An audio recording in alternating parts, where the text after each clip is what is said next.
नमस्कार, स्वागत है आप सभी का बायोलॉजी के वन लाइनर्स के अंदर। और आज हम फिर से अगेन सॉल्व करने वाले 100 MCQs। बहुत ही जल्दी छोटे से टाइम ड्यूरेशन के अंदर 100 MCQs आपके सॉल्व हो जाएंगे। इसी से हम शुरुआत करते हैं पहले क्वेश्चन की। प्लास्टिड्स जो हैं, प्लास्टिड्स कौन से सेल्स में एब्सेंट होते हैं? यहाँ पे यूजुअली जब ये क्वेश्चन पूछा जाता है कि किस में एब्सेंट होते हैं, तो ये कंपैरिजंस हम यूजुअली एनिमल सेल और प्लांट सेल में करते हैं। तो प्लास्टिड में बेसिकली हमारे पास क्लोरोप्लास्ट जो है वो एक तरह का प्लास्टिड होता है। इसी के साथ ल्यूकोप्लास्ट भी होते हैं, वो भी एक तरह के प्लास्टिड्स होते हैं। तो प्लास्टिड्स में बेसिकली अगर आपको यहाँ पे डिफरेंस करना है तो हम यहाँ पे याद रखेंगे क्लोरोप्लास्ट को। ठीक है, क्लोरोप्लास्ट जो है हम जानते हैं कौन सी कोशिका में पाया जाता है, पादप कोशिका में पाया जाता है, प्लांट सेल में पाया जाता है। लेकिन क्वेश्चन में हमसे क्या पूछा है कि कहाँ पे ये एब्सेंट होता है, तो हमारा जवाब क्या हो जाएगा? Animal cell. एनिमल सेल के पास किसी भी तरह का क्लोरोप्लास्ट अवेलेबल नहीं होता है। अगला देखिए, साइट ऑफ फोटोसिंथेसिस आपसे पूछी है क्या होती है। तो साइट ऑफ फोटोसिंथेसिस पहले तो हम बोल देते थे ग्रीन लीव्स के अंदर होती है, बट अगर आपको एग्जैक्ट साइट बतानी हो तो वो कौन सी होगी? फोटोसिंथेसिस होती है आपकी क्लोरोप्लास्ट, जो सेल ऑर्गेनल है, कोशिका के भी अब हम अंदर चले गए हैं। हमने क्या किया था, एक ग्रीन लीफ हमने ली, ग्रीन लीफ के बारे में हमने पढ़ा। ग्रीन लीफ के अंदर जो एक कोशिका थी, एक सेल, उसके अंदर हम गए और उस सेल के अंदर भी जब हमने जाकर देखा तो हमें पता चला कि जो प्रकाश संश्लेषण की प्रोसेस है वो कहाँ पे होती है? हरित लवक के अंदर। ओके, अगला देखिए, डीएनए की फुल फॉर्म आपसे पूछिए, बहुत ही इजी क्वेश्चन है। डीएनए क्या है? डी से है आपका डीऑक्सी, फिर डीऑक्सी राइबो है, फिर एन से न्यूक्लिक एसिड है, एन सेम है। तो यहाँ पे जो डिफरेंस है, डिफरेंट क्या क्या है डीएनए और आरएनए में, वो हम देखेंगे। पहला तो यहाँ पे है डीऑक्सी का ही डिफरेंस है। ओके, तो डीऑक्सी अगर आपने आरएनए में ऐड कर दिया so that will be the full form of DNA, और आरएनए की फुल फॉर्म क्या हो जाएगी? Ribo nucleic acid. इसी तरह से हो सकता है आपसे आरएनए की जो कितने टाइप्स का आरएनए वो भी आपसे पूछा जाए। आरएनए जो है 3 टाइप का होता है, एक होता है mRNA, ठीक है, एक होता है tRNA और एक होता है आपका rRNA। ठीक है, तो ये सिंपल क्वेश्चंस हैं एकदम। अगेन यहाँ पे इसके कितने टाइप है वही पूछा है, M, T और R 3 फॉर्म्स होते हैं। ठीक है, एक और जो है वो हो सकता है आपको पूछा जाए और मे बी ना भी पूछा जाए, वो HNRNA भी होता है, बट उसको एज अ टाइप इंक्लूड नहीं किया जाता है। तो टाइप्स में हम इन 3 को ही पढ़ेंगे। नेक्स्ट क्वेश्चन, फुल फॉर्म से बहुत ही सिंपल। अगेन एड्स की फुल फॉर्म आपसे पूछिए, एड्स की फुल फॉर्म क्या होगी? A for acquired immunodeficiency syndrome. Syndrome का क्या मतलब है यहाँ पे कि यहाँ पे बहुत सारे आपके पास सिम्टम्स होंगे और उन सिम्टम्स का कलेक्शन होगा। जब बहुत सारे सिम्टम्स होते हैं तो हम उसे सिंड्रोम बोलते हैं डिजीज की बजाय। अगला है आपके पास में एलाइजा। एलाइजा एक मेथड है इन्वेस्टिगेशन का और इसका फुल फॉर्म है एंजाइम लिंक्ड इम्यूनोसॉर्बेंट एसे। ओके, ये भी फुल फॉर्म आपसे पूछी जा सकती है। अगेन आपके पास में एक और फुल फॉर्म है पीसीआर। पीसीआर के अंदर क्या होता है? डीएनए का अगर आपके पास एक बहुत छोटा सा टुकड़ा भी है तो आप उसको एम्पलीफाई करके बहुत बड़ा डीएनए जो है बना सकते हैं। उसको हम क्या कहते हैं? Polymerase chain reaction.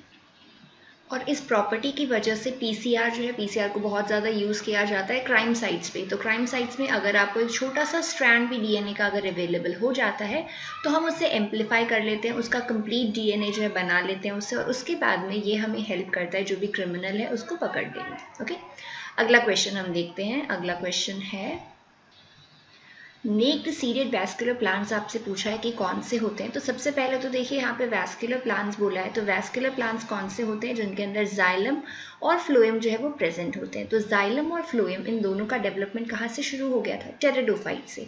उसके बाद में आपको पूछा है नेकेड सीडेड, यानी कि इसके अंदर जो सीड्स होते हैं उस सीड के बाहर कोई भी कवरिंग प्रेजेंट नहीं होती है। और नेकेड सीडेड अगर आपको कहीं पर भी दिया हुआ हो तो नेकेड सीडेड हमेशा ये होगा जिम्नोस्पर्म, क्योंकि जिम्नोस्पर्म जो वर्ड है उसका मतलब ही यही है कि सीड्स जो होती हैं उसकी वो नेकेड होती हैं। ओके, यानी उसकी कोई कवरिंग नहीं होती है। अगला है फ्लावरिंग प्लांट्स कौन से होते हैं। फ्लावर जो है अगेन एक कैरेक्टरिस्टिक फीचर है एंजियोस्पर्म्स का। जो जिम्नोस्पर्म्स है उसके बाद में एंजियोस्पर्म्स का फॉर्मेशन हुआ था। Okay, so flowers are characteristic to angiosperms.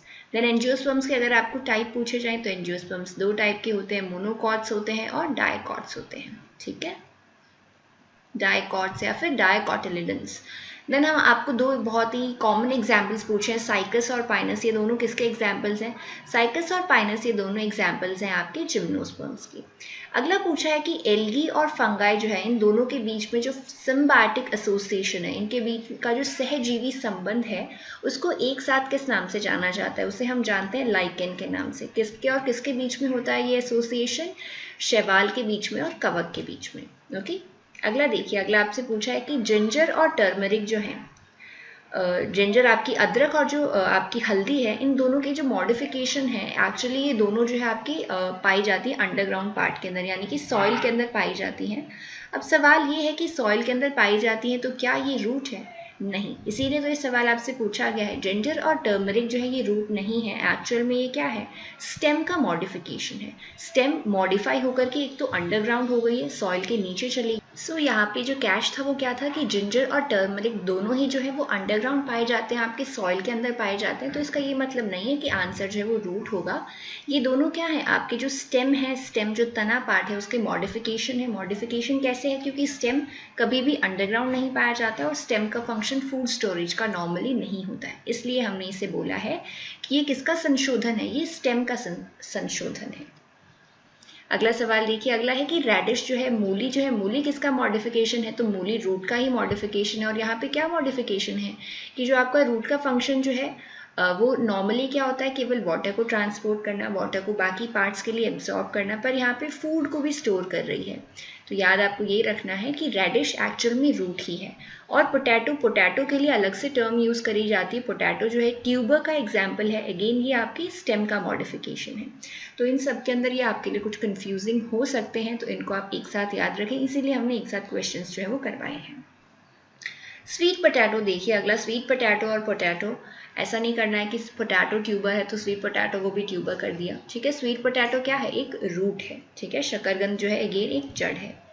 अगला आपको बताना है कि अगर पॉलिनेशन जो है, परागण जो है वो अगर हवा की मदद से होता है तो उसे आप क्या कहोगे? तो उसके लिए जो टर्म हम यूज़ करते हैं वो है एनिमोफिली, ठीक है। तो यहाँ पे वर्ड जो है वो तो एनिमो आ रहा है, तो एनिमो की वजह से आपको ये नहीं सोचना है कि एनिमो है तो शायद एनिमल्स की वजह से होगा, नहीं। एनिमो का मतलब ये नहीं है कि ये एनिमल्स की वजह से है। ये किस वजह से है? ये पॉलिनेशन, ये है हवा की मदद से। ओके, पॉलिनेशन बाय वाटर, तो इसमें आप हाइड्रो जो है उससे याद कर सकते हो। हाइड्रो, हाइड्रो टर्म हम यूजुअली वाटर के लिए यूज़ करते हैं, तो हाइड्रोफिली का मतलब क्या है? वाटर से पॉलिनेशन, ठीक है। इंसेक्ट्स के लिए आपसे पूछा है कि अगर जो कीट हैं, कीटों के द्वारा अगर परागण होता है तो उस प्रोसेस को हम क्या बोलेंगे? इसको हम बोलेंगे एंटोमोफिली, ठीक है, entomo for insects. Then bats के लिए हम यूज़ करेंगे चिरोप्टेरोफिली, और बर्ड्स के लिए हम यूज़ करेंगे ऑर्निथोफिली। तो ये कुछ टर्म्स है, देखिए ऑर्निथो वर्ड जो है वो बर्ड्स के लिए यूज़ किया जाता है, तो आप यहाँ से डायरेक्टली याद रखोगे कि ऑर्निथो बर्ड्स के लिए है, तो बर्ड से पॉलिनेशन है तो सिर्फ हमें उसके आगे क्या करना है? फिली ऐड करना है। सेम बैट्स के लिए है चिरोप्टेरो ऐड करना है आपको, और इंसेक्ट्स के लिए है एंटेमो। तो यहाँ पे जो डिफरेंट है, जो आपको ज़्यादा ध्यान देके याद रखना है वो है एनिमोफिली, क्योंकि एनिमोफिली जो है वो एनिमल्स के द्वारा पॉलिनेशन को हम नहीं बोलते हैं। यहाँ पे पॉलिनेशन या जो परागण है वो किसकी सहायता से होता है? विंड की सहायता से, हवा से। अगला देखिए, आपको एक प्लांट हार्मोन का नाम बताना है जो कि क्या करता है? डॉर्मेसी जो है सीड्स की वो उसको ब्रेक करता है। बीजों की जो निष्क्रियता है उसको समाप्त करने का कार्य कौन से प्लांट हार्मोन का होता है? तो ये कार्य होता है साइटोकाइनिन का, ठीक है। आपने प्लांट हार्मोन्स पढ़े होंगे, साइटोकाइनिन है, ऑक्सिन है, एब्सिसिक एसिड है, इथाइलिन है, ठीक है। तो उनमें से आपको बताना था कौन सा रिस्पॉन्सिबल है डॉर्मेसी को ब्रेक करने के लिए, दैट इज साइटोकाइनिन। अगला आपको गैशियस प्लांट हार्मोन बताना, यानी कि जो यूजुअली गैस स्टेट में एग्जिस्ट करता है, उसका एग्जाम्पल है आपका इथाइलिन, ओके। ABA आपको बताना है, एक प्लांट हार्मोन ही है, इसका फुल फॉर्म क्या होता है? एब्सिसिक एसिड, ठीक है, एब्सिसिक अम्ल। अगला है एक plant hormone which prevents the pre mature falling of leaf. अब कभी कभी क्या होता है, लीव्स जो हैं वो पूरी तरह से ग्रो ही नहीं कर पाती है, उससे पहले ही वो पेड़ से सेपरेट हो जाती है। इसे हम कहते हैं pre mature falling of leaves, समय से पहले ही अगर जो लीव्स का गिरना है उसे। आपको एक प्लांट हार्मोन बताना है जो ये नहीं होने देता है। वो प्लांट हार्मोन आपका कौन सा है? ऑक्सिन। ऑक्सिन एक ऐसा प्लांट हार्मोन है जो कि pre mature falling of leaves को नहीं होने देता है, ठीक है। तो यहाँ पे हमने ज़्यादातर प्लांट हार्मोन्स के बारे में एक एक क्वेश्चन तो डिस्कस किया है। जो बच गया है वो कौन सा? आपका जिब्रेलिन या जिब्रेलिक एसिड, उसके बारे में भी हम क्वेश्चंस देखेंगे बट बाद में। अगला आपको बताना है कि मोस्ट ड्यूरेबल सॉफ्ट वुड कौन से प्लांट से ऑब्टेन करी जाती है। तो यहाँ पे देखिए दोनों क्वेश्चन हमने एक साथ ही रखे हैं, एक में आपसे सॉफ्ट वुड पूछा गया है और एक में आपसे वुड पूछा गया है। तो सिर्फ एक वर्ड चेंज करने से जो आंसर है उसमें चेंज हो जाएगा, तो इसीलिए आपको क्वेश्चन हमेशा ध्यान से पढ़ना है। इफ इट इज आस्क्ड कि सॉफ्ट वुड कौन सी है जो सबसे ज़्यादा ड्यूरेबल है, तो वो आपको मिलती है सेड्रस ट्री से, सेड्रस ड्यूडेरा, देवदार की ट्री से आपको सबसे टिकाऊ मुलायम लकड़ी मिलती है। तो यहाँ पे कैच क्या है, मुलायम लकड़ी, सॉफ्ट वुड, ओके। बट अगर आपसे सिंपली वुड पूछी है तो उसका आपका नाम होगा टेक्टोना ग्रैंडिस या फिर टीक, ठीक है। तो ये यहाँ पे कुछ जो चेंज था जिस पे आपको ज़्यादा फोकस करना है वो यहाँ पे मैंने हाईलाइट कर दिया है, ओके। अगला देखिए, अगर ग्रीन प्लांट जो है, हरे पौधे जो है, उनको नाइट्रोजन यूज़ करनी है तो कौन कौन से फॉर्म में वो उसको एब्जॉर्ब कर सकते हैं। तो देखिए नाइट्रोजन एटमॉस्फेयर में N2 की फॉर्म में काफ़ी प्रेजेंट है, बट N2 की फॉर्म में प्लांट्स उसको एब्जॉर्ब नहीं कर पाते हैं। प्लांट्स उसको एब्जॉर्ब कर पाते हैं नाइट्रेट की फॉर्म में, नाइट्राइट के फॉर्म में और NH4+ के फॉर्म में, ठीक है। नाइट्रेट और नाइट्राइट NO2- एंड NO3-, ठीक है। तो ये इनके केमिकल फॉर्मूले हो गए। नाइट्रोजन डायरेक्टली N2 नहीं लिखना है, N2 की फॉर्म में एब्जॉर्ब नहीं होता है। अमोनिया को अगर आपको कन्वर्ट करना है नाइट्राइट के अंदर तो कौन कौन से बैक्टीरिया, अब देखिए नाइट्रोजन जो साइकिल है उसकी मैक्सिमम जो स्टेप्स हैं, हर स्टेप के अंदर कोई ना कोई बैक्टीरिया का फंक्शन होता है। यहाँ पे आपको पूछा है कि सबसे पहले जो अमोनिया है, अमोनिया को अगर नाइट्राइट में कन्वर्ट करना है तो कौन से बैक्टीरिया ये काम कर सकते हैं। उसके लिए हमारे पास में 2 बैक्टीरिया हैं, नाइट्रो कॉमन है उनके अंदर, नाइट्रोसोमोनास एंड नाइट्रोकोकस। ये दोनों बैक्टीरिया काम करेंगे आपका अमोनिया का नाइट्राइट में कन्वर्जन। अगला है, जब नाइट्राइट का फॉर्मेशन हो गया उसे अब हमें कन्वर्ट करना है नाइट्रेट के अंदर, ठीक है। ये कौन सा बैक्टीरिया करेगा, ये बैक्टीरिया आपके पास एक ही एग्जाम्पल है और वो कौन सा है, नाइट्रोबैक्टर। तो ये इंपॉर्टेंट एग्जाम्पल्स है, नाइट्रोजन साइकिल एक इंपॉर्टेंट टॉपिक है तो आपको ये याद करनी है। Most numerous formed element found in RBC, formed elements कौन से होते हैं, जो आपके ब्लड सेल्स होते हैं उन्हीं को फॉर्म्ड एलिमेंट्स के नाम से भी जाना जाता है। अब आपको बताना है कि सबसे ज़्यादा पाया जाने वाला फॉर्म्ड एलिमेंट कौन सा है आपके रक्त के अंदर। तो संख्या के हिसाब से अगर आप देखोगे, संख्या के हिसाब से ही सवाल पूछा है, तो RBCs जो है उनका नंबर WBC प्लेटलेट सबसे बहुत ज़्यादा अधिक होता है। और अगला सवाल यही है कि एवरेज RBC काउंट कितना होगा एक एडल्ट ह्यूमन में, और ये कितना होता है 4.5 से 5 मिलियन पर मिलीमीटर क्यूब, ये इसकी यूनिट है। टोटल नंबर इसका कितना है 4.5 to 5 मिलियन, जो कि बहुत ज़्यादा अधिक है। अगर आप देखोगे WBCs को तो उनका नंबर थाउजेंड्स के अंदर होता है, यानी कि उसके बाद में लाख, 10 लाख, उसके बाद में कहीं मिलियन आता है। तो बहुत ज़्यादा डिफरेंस है इनके नंबर्स में।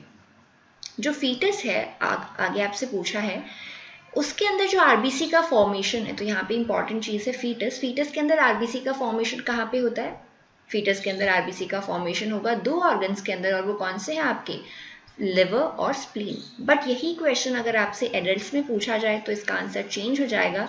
एडल्ट्स के अंदर जो RBC हैं उनका फॉर्मेशन कहाँ पे होता है, बोन मैरो के अंदर, और वो भी कौन से में, रेड बोन मैरो के अंदर, ठीक है। बोन मैरो आपका, बोन जो है बड़ी बड़ी बोन्स जैसे आपका फीमर है, ह्यूमरस है, इनके अंदर बोन मैरो प्रेजेंट होता है और वहाँ पे फॉर्मेशन किसका होगा, RBCs का। आपको एक आयन बताना है ऐसा जो कि एसेंशियल है ब्लड क्लोटिंग प्रोसेस के लिए। ब्लड क्लोटिंग प्रोसेस के लिए कैल्शियम आयन बहुत ज़रूरी है, और अगर विटामिन यहाँ पे आपको पूछा जाए जो कि ब्लड क्लोटिंग के लिए एसेंशियल है तो वो कौन सा होगा, विटामिन के। हेरिडिटी की यूनिट क्या होती है, आनुवंशिकता की इकाई क्या होती है, जीन जो है वो हेरिडिटी की यूनिट होती है, ठीक है। हेरिडिटी होता है एक जनरेशन से दूसरे जनरेशन में किस तरह से आपके जीन्स जो है वो ट्रांसफर होते हैं, ओके।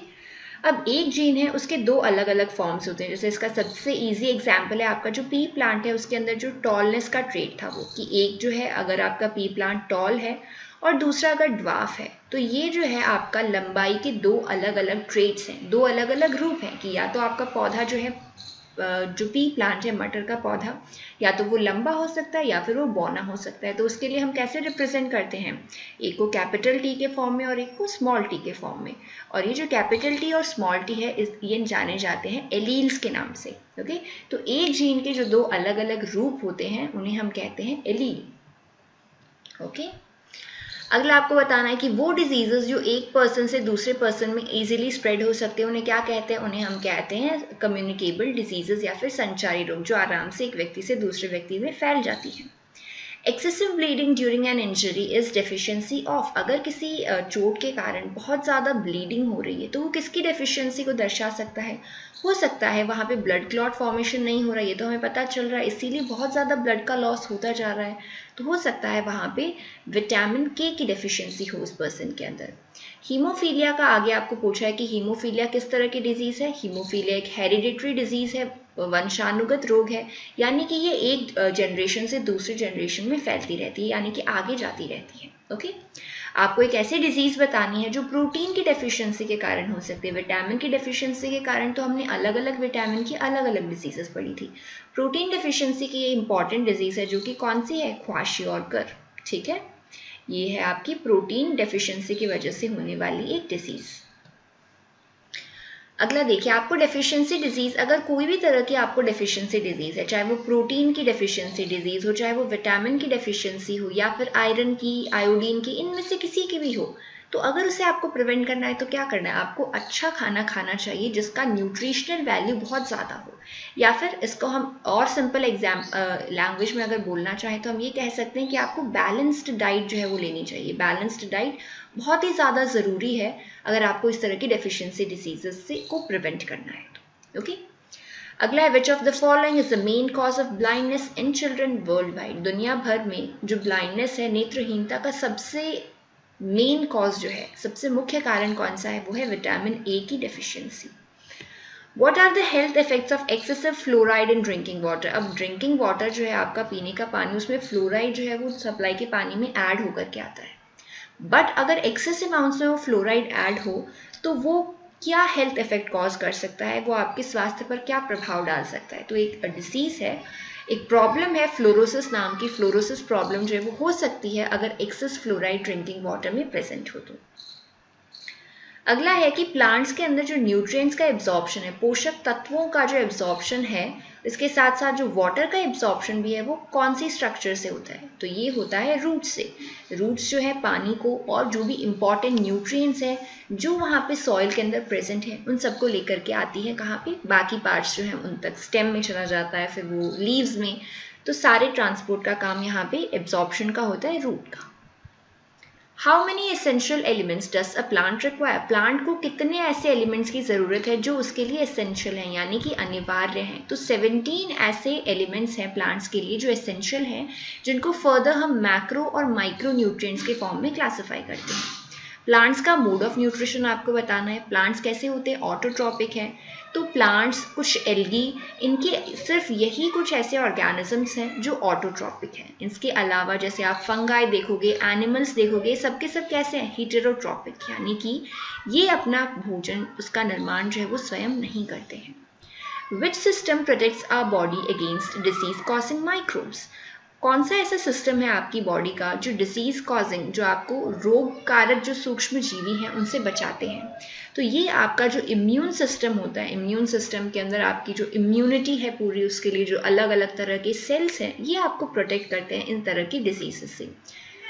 अगला सवाल है, कौन सा ब्रांच है बायोलॉजी का जिसके अंदर आप इम्यून सिस्टम की स्टडी करते हो? तो ऑब्वियसली यहाँ पे आपका इम्यून तो आएगा ही, और उसके साथ में लॉजी, क्योंकि लोगोस का मतलब होता है स्टडी। तो ये कौन सा हो गया आपका? इम्यून सिस्टम की स्टडी को हम क्या बोलते हैं? इम्यूनोलॉजी। ओके, अगला है जो आपका एग होता है, यूजुअली जो खाया जाता है, उसके बारे में बात करी गई। वो कौन कौन से चीज़ों का रिच सोर्सेस है? तो एग जो है protein, vitamin as well as minerals, तीनों का एक रिच सोर्स होता है। Food component is rich in fat. आपको वो फूड कंपोनेंट्स बताने हैं जो जिनके अंदर फैट की मात्रा ज़्यादा होती है, वसा जो है वो प्रचुर मात्रा में जिनमें प्रेजेंट हो। ये है जैसे आपका बटर है, चीज़ है, ऑयल है, घी है, ये सारे आपके एग्जाम्पल्स हैं उन फूड आइटम्स के जिनके अंदर फैट का अमाउंट ज़्यादा होता है। Okay, most significant and essential mineral required for our body. अब कुछ ऐसे मिनरल्स हैं आपकी बॉडी के लिए जिनकी रिक्वायरमेंट बहुत ही अधिक होती है। जैसे आयरन की हम बात करें, आयरन आपकी हीमोग्लोबिन के लिए बहुत ही ज़्यादा ज़रूरी है। सोडियम की अगर हम बात करें तो सोडियम आपके न्यूरॉन्स जो है, नर्व सेल्स जो है, उनके अंदर सोडियम पोटेशियम पंप होता है, तो वहाँ पे रेगुलर सोडियम की रिक्वायरमेंट रहती है। और कैल्शियम के बहुत सारे फंक्शंस है। कैल्शियम ब्लड क्लोटिंग में भी हेल्प करता है, मसल कॉन्ट्रैक्शन में भी हेल्प करता है, तो वैसे तो बहुत सारे एसेंशियल मिनरल्स हैं, बट ये 3 उनमें से हम बोल सकते हैं कि और भी ज़्यादा इंपॉर्टेंट है। इंपॉर्टेंट सारे हैं, आयरन, सोडियम एंड कैल्शियम। अगला देखिए, आपको सवाल बोला है कि potatoes, cereals, beans, pulses and oats, ये आपको कुछ एग्जाम्पल्स दिए हैं। ये सारे किसमें रिच हैं? इन सब के अंदर कार्बोहाइड्रेट्स जो है वो प्रचुर मात्रा में पाया जाता है। ये सब कार्बोहाइड्रेट्स के सोर्सेज हैं, यानी इनको खाने से आपको ये डायरेक्टली आपको एनर्जी प्रोवाइड करते हैं, क्योंकि कार्बोहाइड्रेट्स हमारी मेन एनर्जी के सोर्स होते हैं। पीसीआर टेक्निक जो हमने बोला था, पॉलीमरेज चेन रिएक्शन, इसकी डिस्कवरी किसने करी थी? इसकी डिस्कवरी करी थी कैरी मूलिस ने। ये साइंटिस्ट का नाम है जिन्होंने क्या किया था? पीसीआर को डिस्कवर किया था। एक टेम्पररी ऑर्गन आपको बताना है जो क्या करता है, जो मदर और फीटस को कनेक्ट करता है, ठीक है, जो माँ और उसके भ्रूण उन दोनों को जोड़ता है, लेकिन वो एक टेम्पररी ऑर्गन है। जब जो प्रेगनेंसी है वो कंप्लीट हो जाएगी, उसके बाद में वो जो है बॉडी से अपने आप ही एक्सपल हो जाता है, तो उसका नाम है आपके प्लेसेंटा। प्लेसेंटा कनेक्ट करता है मदर को और फीटस को, और जितने भी न्यूट्रिएंट्स फीटस को चाहिए होते हैं वो सब उसे प्लेसेंटा के थ्रू मिलते हैं, जब तक कि वो यूट्रस के अंदर रहता है।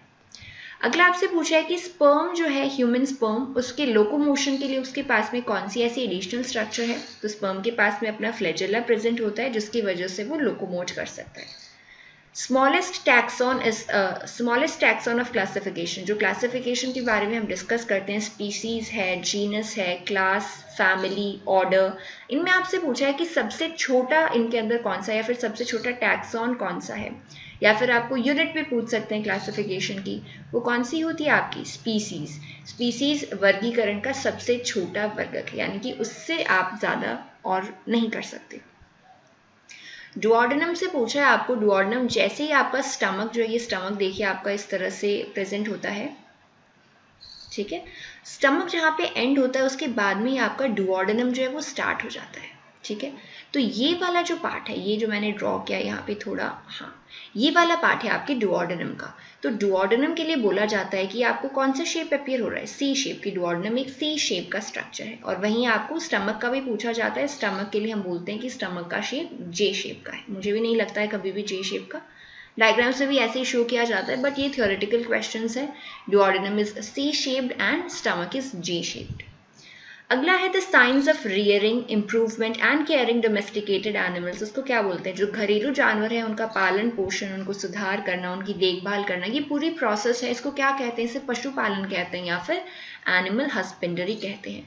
अगला सवाल इससे थोड़ा सा रिलेटेड ही है। अगले सवाल में देखिए, मिल्क और मिल्क प्रोडक्ट्स, जैसे कि आपका पनीर है, दही है, जितने भी प्रोडक्ट्स हैं मिल्क के, उनकी स्टडी को हम क्या कहेंगे? Dairy sciences.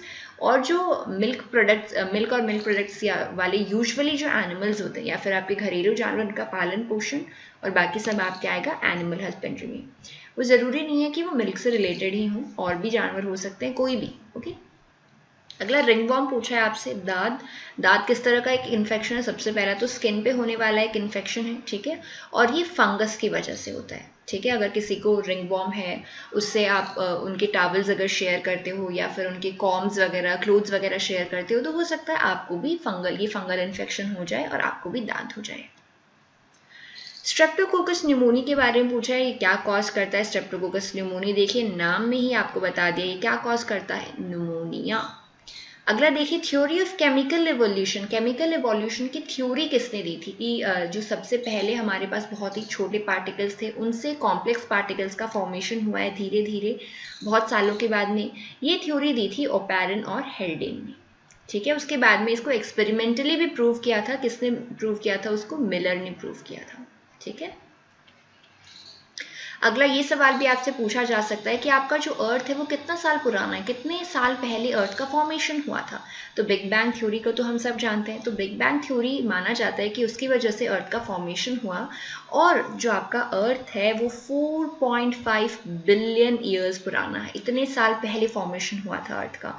और इसी अर्थ पे लाइफ जो है, जीवन की शुरुआत कितने वर्षों पहले हुई थी? तो वो हुई थी 4 बिलियन साल पहले, 4 बिलियन ईयर्स एगो, यानी कि धरती के बनने के 500 बिलियन साल बाद में शुरू हुआ था धरती पर जीवन। ओके, तो 500 बिलियन साल लगे थे जीवन को बनने में या फिर लाइफ को शुरू होने में। ओके, ठीक है।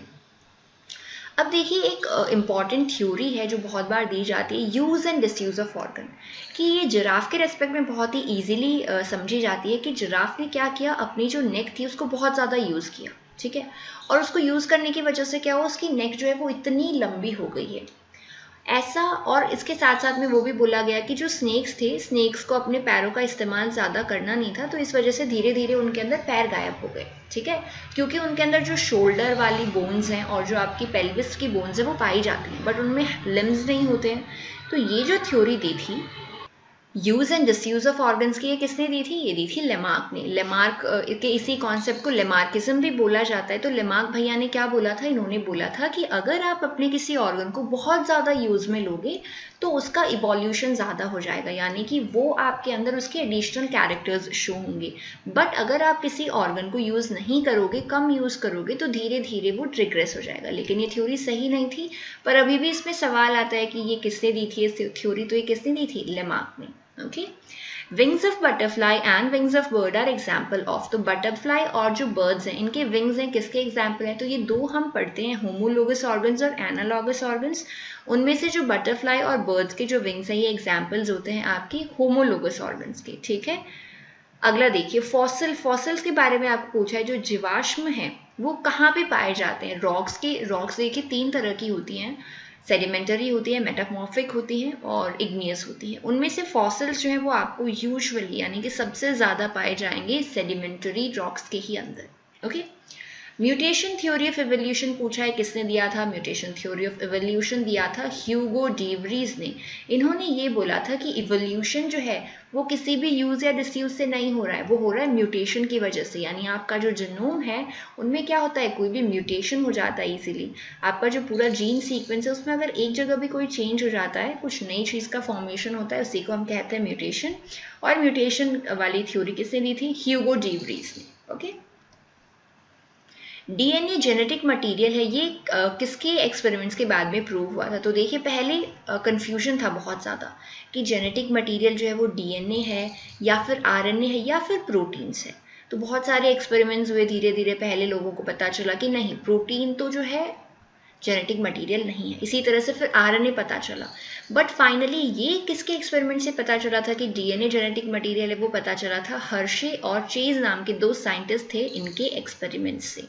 ठीक है, फंगस के बारे में पूछा है, जितने भी फंगस हैं बिना किसी एक्सेप्शन के सारे कैसे हैं, हेटेरोट्रॉपिक हैं, यानी कि ये अपने भोजन के लिए किसी और ऑर्गेनिज्म पे डिपेंड करते हैं। ओके, सेम एनिमल्स के साथ में भी है। एडिबल फंगाई के आपको कुछ नाम बताने, मशरूम्स जो है, मशरूम्स आपके एडिबल फंगाई होते हैं। ओके, अगला है जेनेरा प्लांटरम, एक नाम की बुक है, वो किसने लिखी थी, वो लिनेयस ने लिखी थी। ठीक है, ओके, नाम है book simply. Next question, one second. हाँ, आईसीबीएन आपसे पूछा है कि आईसीबीएन का फुल फॉर्म क्या है। आईसीबीएन है international code of botanical nomenclature. Botanical यानी कि आपका जो प्लांट से रिलेटेड है, तो प्लांट्स की जो नेमिंग वगैरह है उसके लिए आपका एक इंटरनेशनल कोड या फिर है जो उसको हम बोलते हैं आईसीबीएन। और इसी तरह आईसीजेडएन अगर हो जाएगा तो क्या हो जाएगा, international code of zoological nomenclature, यानी कि जो एनिमल से रिलेटेड है। Okay, main basis of classification पूछा है 5 किंगडम क्लासिफिकेशन के अंदर। तो जो मोड ऑफ न्यूट्रिशन था वो सबसे इंपॉर्टेंट क्राइटेरिया था।